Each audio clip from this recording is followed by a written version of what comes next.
भारत माता की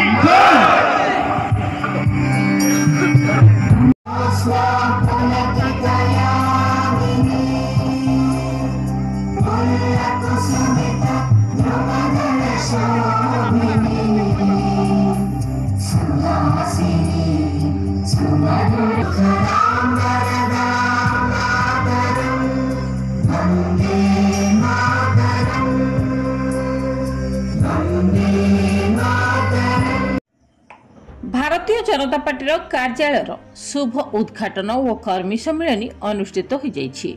सूचना अनुसार चलित साधारण निर्वाचन को आखि आगे रखी भारतीय जनता पार्टी पक्षर आज सिमुलिया निर्वाचन मंडल मार्कोना ठारे पार्टी कार्यालय को भारतीय जनता पार्टी विधायक प्रार्थी पद्मलोचन पंडा और सांसद प्रार्थी अभिमन्यु सेठी जोगदे शुभ उद्घाटन करथिले।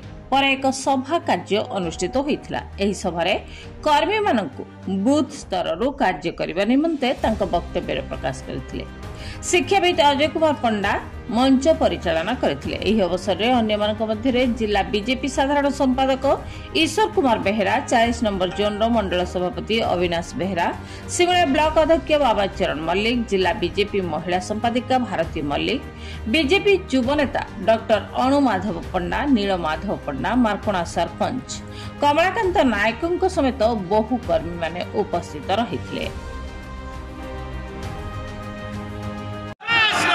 जय जय श्री राम। धन्यवाद।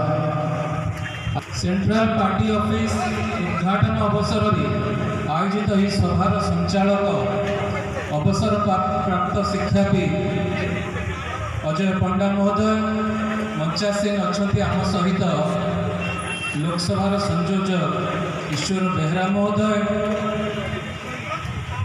मनोनीत आपण समस्त प्रिय बापर नना पुअर नना समस्त नना सम्मानीय पद्मलोचन पंडा महोदय, बालेश्वर जिलार साधारण संपादक, भद्रक लोकसभा संसदीय क्षेत्र कोऑर्डिनेटर। आज कौन हो आज भद्रक लोकसभा संसदीय क्षेत्र सिमुलिया कोइरा निर्वाचन मंडली सिमुलिया विधानसभा सेंट्रल कार्यालय उद्घाटन होउछे। एही परिप्रेक्षी रे समस्त कार्यकर्ता नेतृमंडली बूथ स्तर आरंभ करी जिला स्तर समस्त कार्यकर्ता को डका जाइए। आमर विधानसभा नेता पद्मलोचन पंडा प्रार्थी से किसी कथा रखिए एवं लोकसभा सांसद प्रार्थी अभिमन्यु सेठी से आसुँच से कथा रखिए।